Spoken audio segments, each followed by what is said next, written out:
right. Well, this is a continuation of our journey through the Gifts of Winter theme, which is a little different here on Maui. We don't often think that winter is winter like other places in the country and the world see it. But winter is typically a time of reflection, a time of going within and really connecting with ourselves, with that inner presence, that inner spirit within us, to discern how it is that we can be in the world. What is it that wants to spring up and come and grow, evolve through us as we move into spring? So this winter workshop that we're doing is a lot about that. It's about celebrating the stillness, the winter, the calmness, the silence, perhaps the long nights or the darkness that we experience in our spiritual growth. So this is a spiritual retreat, and I thank you for participating in it at whatever level you're participating. I hope that you're doing the exercises that I made available to you to do every day, so that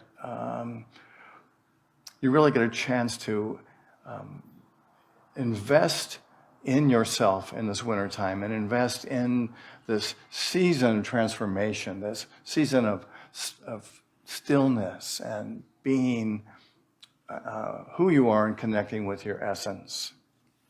So the purpose of this workshop or this retreat is to help us investigate our souls, to really look within, to get clarity about who we are, what our soul wants to be, and to, at the same time, rest and connect with ourselves and kind of let all the busyness of the world go and just really pay attention to that divine wisdom that we have access to.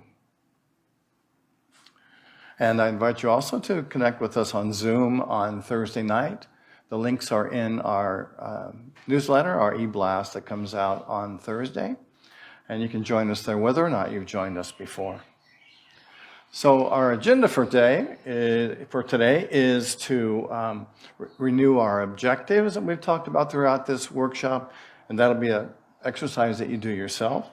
We'll do a little bit of chair yoga to get the body moving and to get us really centered and focused in our body beings. I'll talk about the wisdom of nature, a couple ways that we can learn from nature. And we'll do meditation. We'll have some more special music. We'll take an offering and some announcements, and we'll close with the peace song. So now you can, or the prayer for protection, I mean to say. So I invite you to take out your journal and to reflect on what you have put into it in the weeks before now. And if you're joining us for the first time today, just to contemplate, what is it that your higher self wants to bring through you, wants to nurture in you, so that it comes into expression as we move into spring and into summer? What is it that place within you desires for you? And just write down a couple words.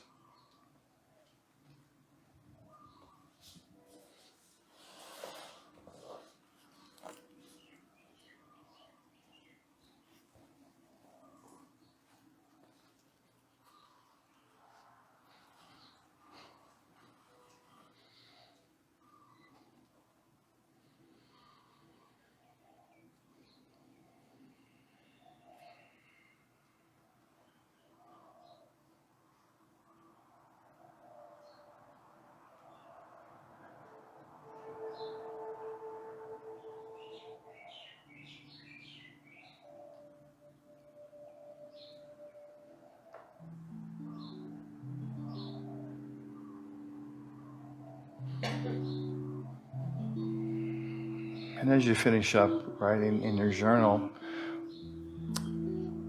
think about, what are you feeling right now? Right here in this moment this morning. Is there a part of you that has some resistance to being present, to being here, to maybe even to looking within and being reflective? And see if you can identify something that might be holding you back. It might be a thought of wanting to be someplace else, or a thought of being hungry or sleepy or whatever it might be. Or is there a feeling that is holding, got you stuck? Maybe you're feeling a little bit of upset, a little uneasy.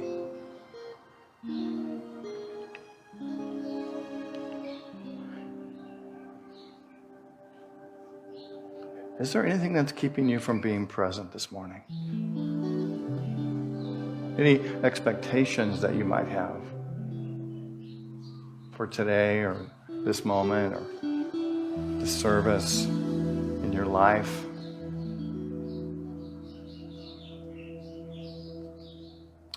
And then we're going to do a very unity practice today, and we're going to create a denial based upon whatever that is that you identified. You know, a denial is a declaration in which we state that a thought, a feeling, or an emotion has no power over us. You know, we're not saying we don't feel it. We're not saying that it's not there. But what we're saying is, I'm not going to give this any power. You know, even though I feel kind of sleepy, even though I feel like I'd rather be someplace else, I'd rather be doing something else. In spite of that, we're going to let that go so that you can be totally present right now. And we're not declaring that the thought, feeling, or emotion doesn't exist. Certainly it exists. But we're just saying, you know what? It exists, but I'm choosing to be here right now. I've got a couple examples. You might say, well, I'm feeling frustrated. So this frustration that I feel is real. I feel it, but it has no power over me. It's not going to keep me from being present. So whatever it might be for you, you might say this sadness that I feel, or this hurt that I feel, or this, as my next denial says, this anger that I feel has no power over me. This disappointment that I feel has no power over me. And so just write that, whatever that denial is for you, write that out in your, on your journal, in your passport. And just kind of feel into that. You know, we have such power to be able to change the way we think, to change our focus, to be totally present, to take this amazing power that we have with our minds.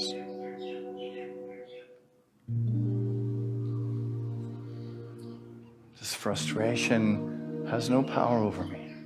This anger, this regret, this disappointment has no power over me. And then once we sort of clean the slate with the denial, our practice is often then to use an affirmation. An affirmation is a positive statement that we use to retrain us to have more productive thought patterns, because we know the power of our thoughts. So with that affirmation, we actually get to rewire our brains. So now think about what it is that you want to feel. Maybe it is to be totally present. Maybe it is to be totally happy. Maybe it is to feel powerful. And in the same way that we created denial, now we'll create an affirmation.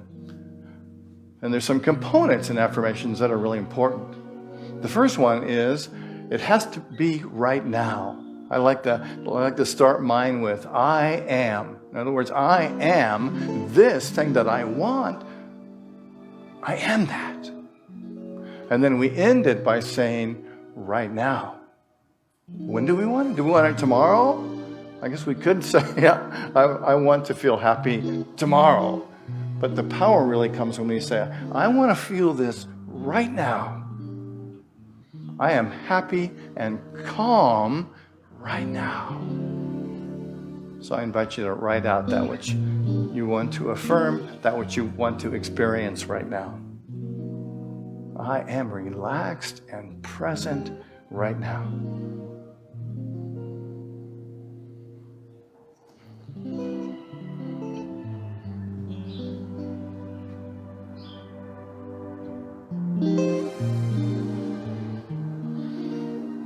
And then as you bring that to close and finalize that, feel that which is the truth of who you are. Feel that. Feel that relaxation. Feel that happiness. Feel that power. Feel that expression of truth that you are right now. And let's say our affirmation again together. Together, as I connect with my higher self, I joyfully contribute to the good of all life. Now that we've sort of engaged our minds, our spirit, now we're going to engage our body. So we'll do a couple sitting yoga poses, and the idea is really to connect with this beingness of who we are, this physical being, to engage it so that we are fully present right here in this moment. And so we got just a couple exercises today. This one we did last week. And so I invite you just to sit in your chair. I like to think of sitting a little bit away from the back so I'm not putting my weight into the back of the chair, and the trunk is straight. And this is seated mountain. And really, what we're going to do is move our shoulders around like this, and then out. Around just a full circle. This is relaxing the shoulders and the neck. And then, well, we want to do that as we breathe. So we want to breathe in. And as I come around, breathe out. So let's do it 3 times together. Breathing in and breathing out. Breathing in and breathing out. And one more time. Breathing in, breathing out. And let's just hold this for a moment.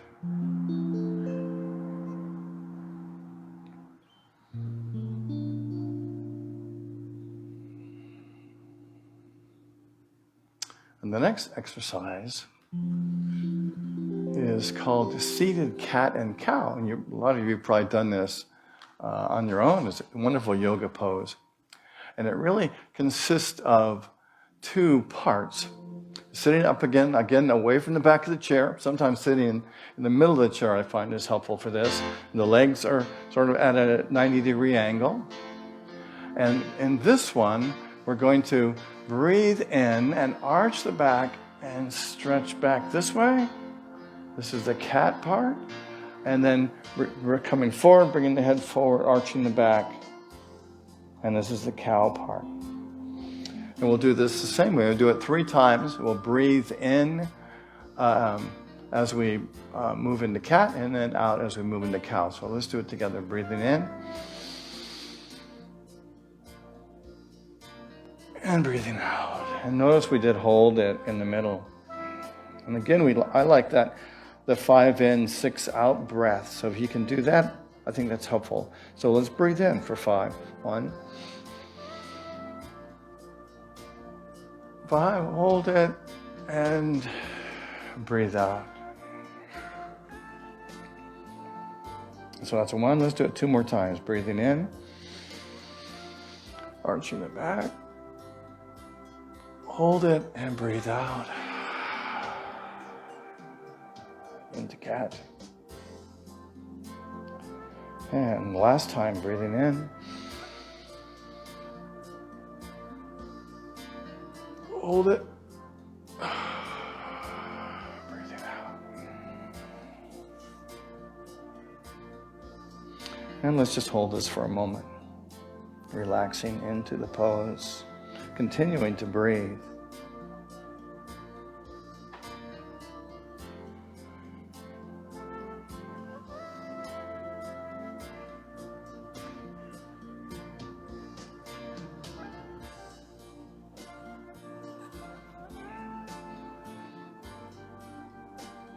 And I invite you to bring your awareness back to this moment.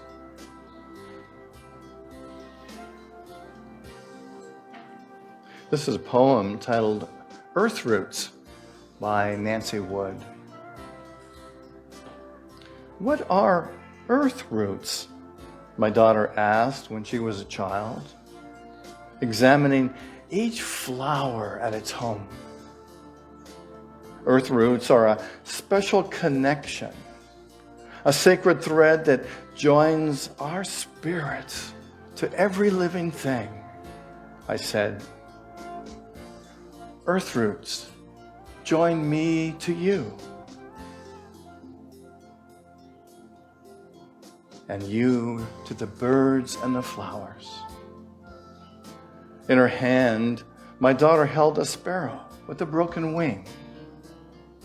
She said, "Can earth roots make the sparrow fly again?" The sparrow can become a rose in time, just as the rose takes wing, I said.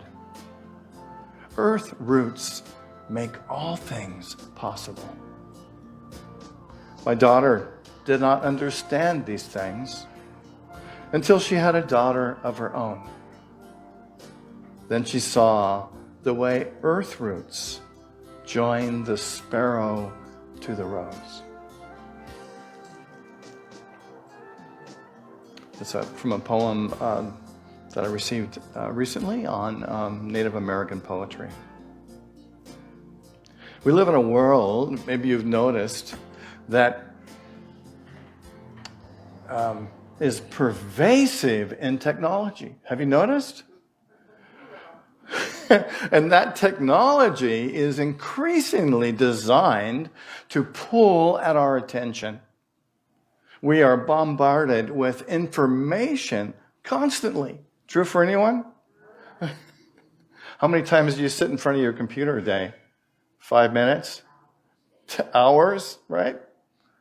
So it can be difficult with all this information, and for some of us who watch TV on a regular basis, with all this information coming at us, how can we connect with that spirit within ourselves when we've got all of that conditioning, all that language, all that energy coming at us all the time, filling our minds with all of that surface stuff, that media stuff, that high vibration, or low vibration probably, of stuff that it's so easy for us to connect into.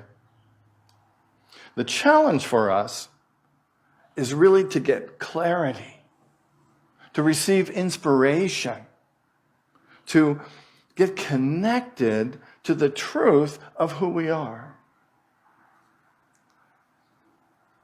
This is the wisdom of nature. So today we're going to talk about how can we get connected to this wisdom, and we're going to look at a couple ways that nature demonstrates for us, supports us in connecting to this higher energy of light within ourselves. One of my favorite places in the whole world to encounter nature, probably the predominant and the first place that I really got connected with nature, was in what used to be called Squaw Meadows on Mount Shasta. Now it's called Gate Meadows. This has been one of my favorite inspirational places. And up on the left-hand side of this picture, there's that little grove of trees. And in that grove of trees is a place that is really sacred to me. There's a small group of trees and kind of a flat place where I like to sit and meditate. And when I'm in that place, something amazing happens to me. It's like I can really only compare it with another place, and that's meditating in the prayer chapel at Unity Village. I've had the same kind of amazing experience. and really got connected with the essence and the truth of who I am. And this place is so beautiful. Can you see the beauty of this place? You know, to get to South Gate Meadows, it's about a 4-mile hike on Mount Shasta, and you walk through some volcanic fields that's really like barren and nothing to get to this majestic, is the largest meadow on Mount Shasta. It's really an amazing place. You know, and the truth of it is, a sacred place doesn't have to be any place special. But nature does provide, certainly for me and for maybe many of you, the opportunity to really get connected and to really feel that. And I believe that truth of it is we create sacred places based on our intention when we go there. Nature naturally offers, and boy, the wind's blowing through here like nature saying, "Ooh, you are speaking the truth now." And, you know, nature sets the stage and offers us the opportunity to experience what we can experience everywhere when we set the intention, when we take the time, and when we really just focus and be present. And there's one other thing that's necessary. Anybody know what it is? We did it already today. We talked a lot about it last week. What's an essential part of getting connected to yourself, to your spirit? Meditate, yeah. Breathe. Often an overlooked element within ourselves, and that is to breathe. It's so simple. Like I said last week, you can do it anywhere, and it's free, for goodness sakes. But a lot of people don't take the time to breathe. You know, we're so used to this fast-paced world, and we're used to breathing like this and getting our system moving quickly, right? And getting that blood moving, getting that vibrancy that so many of us are addicted to. But when we are in that space, we are disconnected from the truth of who we are. To really find that place, we have to settle in and breathe. Take that 5-second breath in, 6-second breath out, and just allow ourselves to be present in the moment.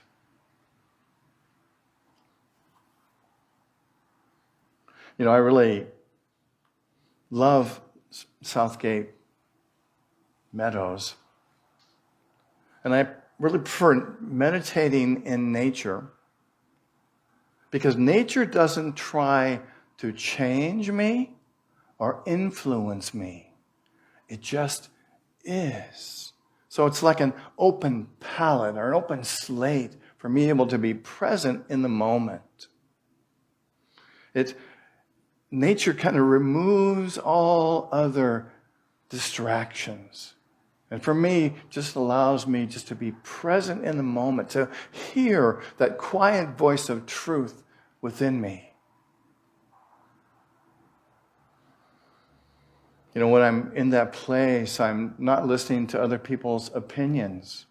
I'm able to slow down that train of thought of stuff that keeps coming through, tries to get my attention. Anybody have any of that stuff? All these little verses and this and that and all the busyness of our day.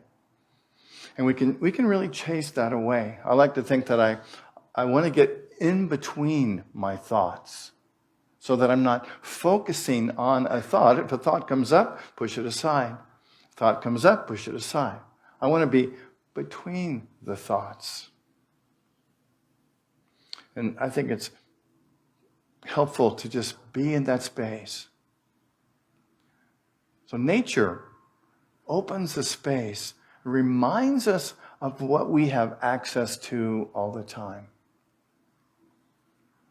So one of the things that I like to do when I'm in nature, when I'm meditating, is to ask my higher self a question.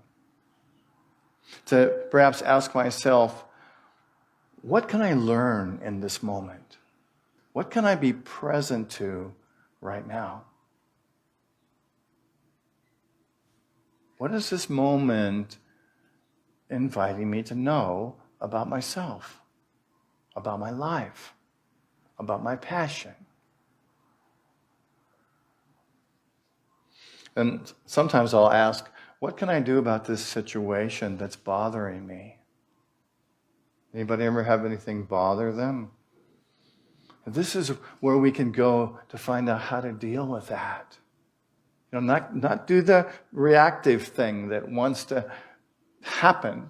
Sometimes a solution comes across my mind to handle a difficult situation or a person or whatever. And often I find that the first impulse I get isn't the best one. Ever notice that? Oftentimes it's listening and saying, okay, what is it that I can do to deal with this in a more loving way?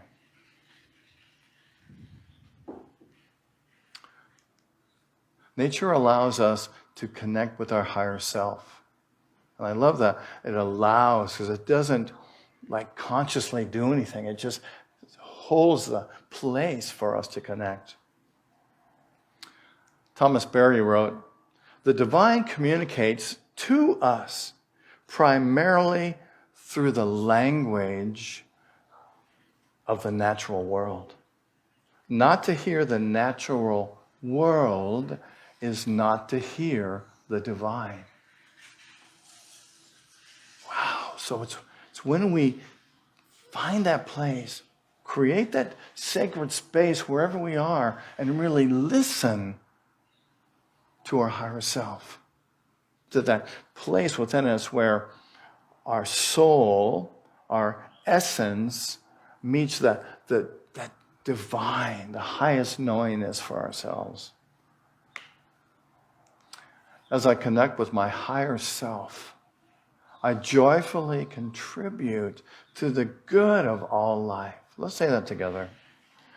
As I connect with my higher self, I joyfully contribute to the good of all life.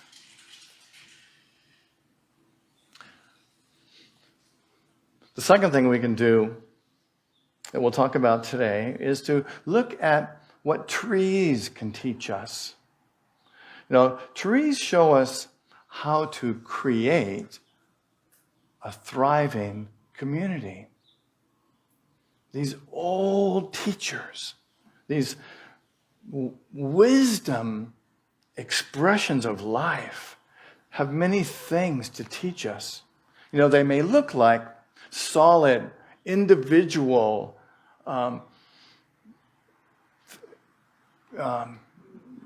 mediums or powerful expressions of life. But the truth of it is, there is a lot going on there that we don't know about. Trees are secretly talking. Trees are trading. Trees are supporting one another. Underneath the ground that we stand, there's a myriad of things that are happening. And trees use a network of fungi that grow around and inside their roots. And this fungi provides the trees with nutrients, and the trees provide the fungi with sugar that sustains it. And this fungus reaches out and to all other growth, and there is communication that's happening beneath the ground. Scientists have found that this connection runs far deeper than they first thought. By plugging into the fungal network, trees can share resources with each other. There's a system that some call the Wood Wide Web. We think we invented the idea, but trees are a long time ahead of us with this idea. And it's thought that older trees, fondly known as mother trees, use this fungal network to supply shaded seedlings with sugars, giving them a better chance of survival. And when a tree is sick or dying, it dumps its resources into this wood wide web to feed other trees and growth around it. And these plants also use the fungi to send message to one another. If there's a danger, or if they're attacked, or if there's bugs that are bothering the plants, they will let each other know that these things are out there, and to invite trees to prepare for those things that could harm them. So next time you're in nature, you might think, we think we see everything that's going on, but there's a lot happening beneath the ground that we are not aware of.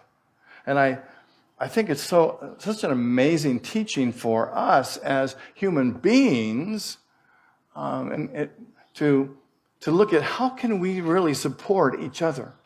What can we do? And I think it's interesting that so many countries in the world try and alienate themselves and keep themselves away from other countries instead of working together. Can you imagine if we copied what trees do and worked together as nations and as countries in this world? Instead of seeing each other as somebody we have to compete with, but to see them as somebody that we can help. In a healthy forest, the photosynthesis is happening all the time. And what happens is the larger trees are able to get more sunlight, and so they are able to photosynthesize quicker and easier than smaller trees. And so they will take that energy and send it out on the wood wide web and feed other plants and trees around them. I just think that's amazing. Trees instinctively know that there are advantages to working together. And they know that every tree is important to the community. If a tree sends out a distress call, other trees react and come to the aid of that other tree.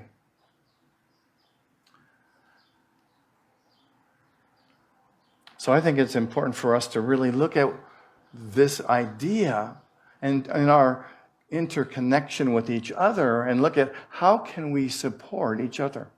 What can I do that supports you? What can you do that supports me? What can we all do that supports this ministry, supports our world?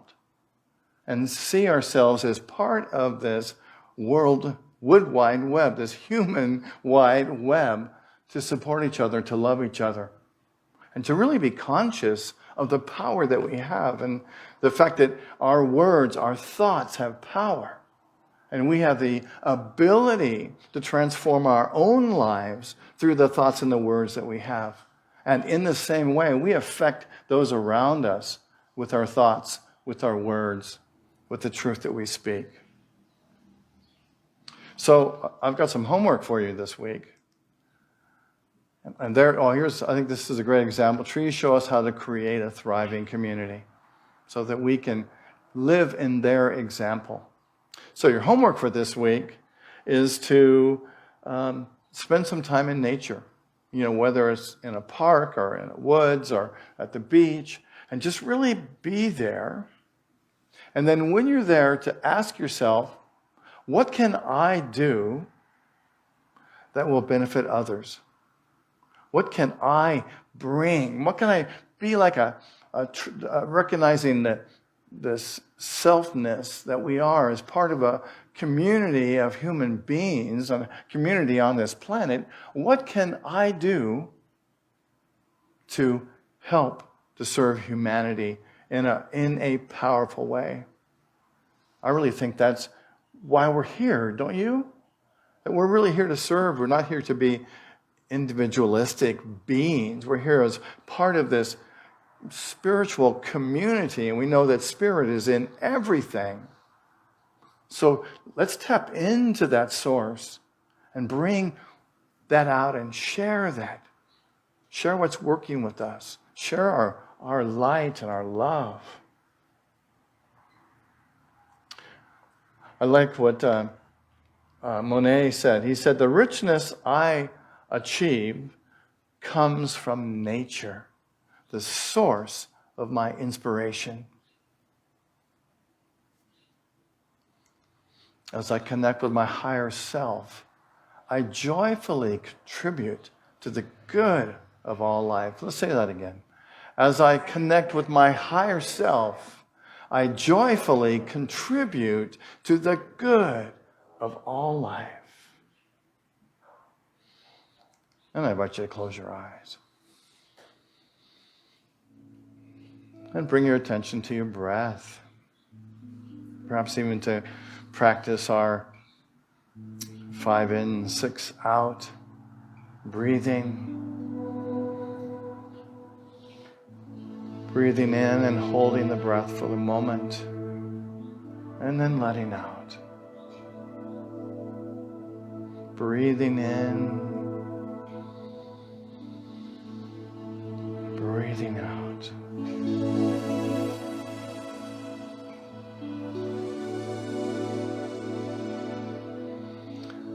And imagine looking through the eye of your heart out into the world, and imagine all beings. Imagine the earth, the trees, all animals connected to this world web. Imagine each one growing and thriving.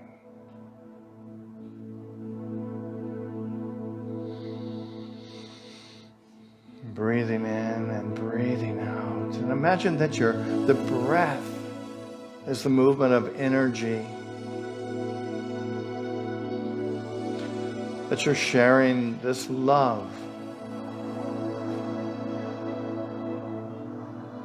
with the world, with all beings.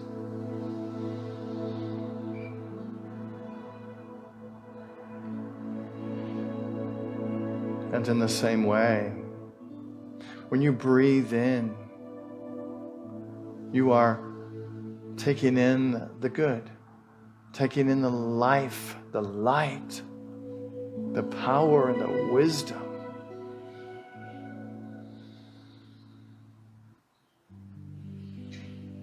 And know that this energy of life is moving in and through and as you and strengthens you,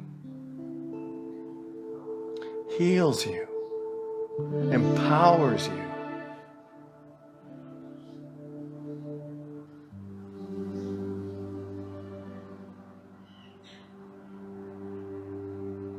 And let's just sit for a moment, embracing this energy of life in the silence.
Breathing in and breathing out. Let us gently and slowly bring our awareness back to this moment. So I invite you at this time to prepare your love offerings, and as you do so, to think about what it is that you will share this week. What is it that is moving through you that you'll share in your life? The truth and the love and the light that you are to express. I like this picture of this group of people because it reminds me of how we used to be and how I hope we will be again soon. Because I know that one of the things that I celebrate about unity and about our community is the love that we share with each other. And even though we can't quite do it in this same way right now, because we are being saved, we can hold this for each other, that we are holding our community together this morning, even though we're sitting apart, sitting on our couches. God bless you all. And and if you are sitting at home and couch churching, I invite you to share with us and to give to Unity on Maui as well.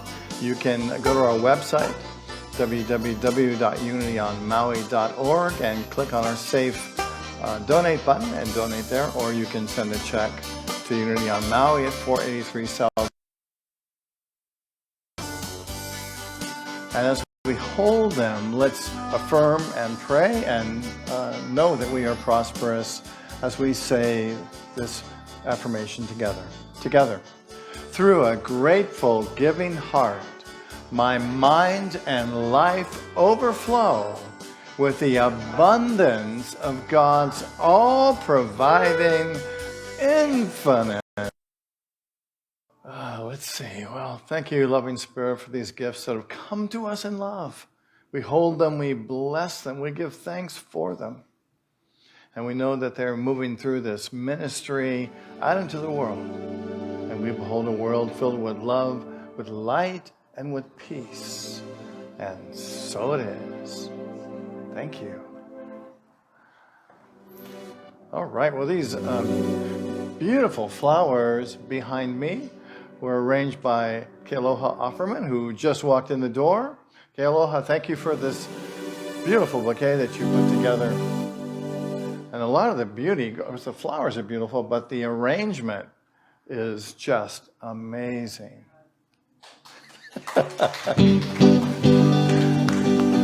One of the many talents that this woman has. And if you'd like to have us gift us with flowers or donate flowers to us to be presented on Sunday morning, you can sign up as a sheet at the back table to do that. And we'd love to mention what it is that you'd like to donate those flowers to as well. And I don't think we have anybody for next week. So if someone is thinking, maybe it's time for me to offer some flowers, today would be a great day to sign up. And let's see, what else? Kealoha is looking for some volunteers for working here to help to beautify this amazing property. Do we have amazing property or what? And for those of you who are watching, maybe you know, or maybe when you come to visit Maui, you'll see that we have amazing, incredible property and so much beauty here. And thanks to Kealoha and other volunteers, Kate is here every week, also, or every other week, also helping out. Thank you, Kate, for what you do. And Kealoha would like to find some volunteers for either February 3rd after lunch or Saturday, February 5th in the morning. And her phone number is up here. If you want to contact her, it's 808-214-4096. And you're still open to those 2 days? Okay, and Kealoha will work that out with you, whatever works best for you. So thank you in advance for helping to keep us beautiful. Next week, my talk is titled, Embracing the Shadow.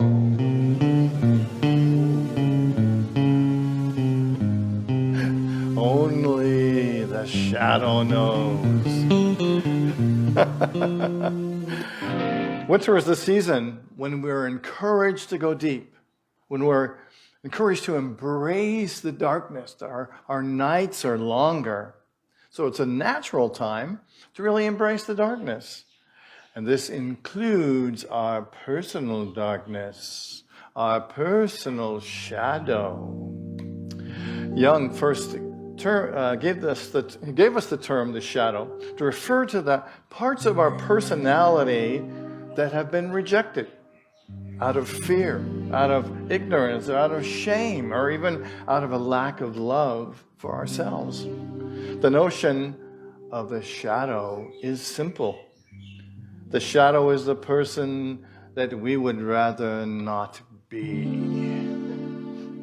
So according to Jung, everyone carries a shadow. And the less it is embodied in the individual's consciousness, the blacker and denser it gets. At all counts, it forms an unconscious snag, thwarting our most well-meaning intentions. One does not become enlightened, Jung says, by imagining figures of light, but rather by making the unconscious conscious. So instead of trying to suppress our shadows, we need to reveal them and embrace the things that we're afraid of. The shadow holds the secret to personal transformation and to change. It's the essence of who we are. The shadow holds our most treasured gifts. So, if you are brave enough to explore your shadow and examine your treasured gifts, come here and join us next Sunday, February 6th, as we embrace our shadow.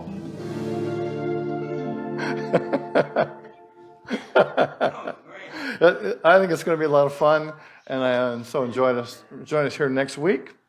And if you're wondering what in the world I talked about today, and you might want to share that, remember tomorrow, share it with your friends, family. I've got a Walk Your Talk, which is on the table by the door. And for those of you watching online, it'll be in our e-blast this coming Thursday when it comes out. So, with all that being said, I think it's time to bid adieu. Would you please stand? And let's take a deep breath, breathing in and breathing out. And let's pray and affirm the prayer for protection together. Together. The light of God surrounds us. The love of God enfolds us. The power of God protects us, and the presence of God watches over us. Wherever we are, God is. God bless you, friend. Thank you for being here today. God bless you. Aloha and mahalo. See you next week. Where I live,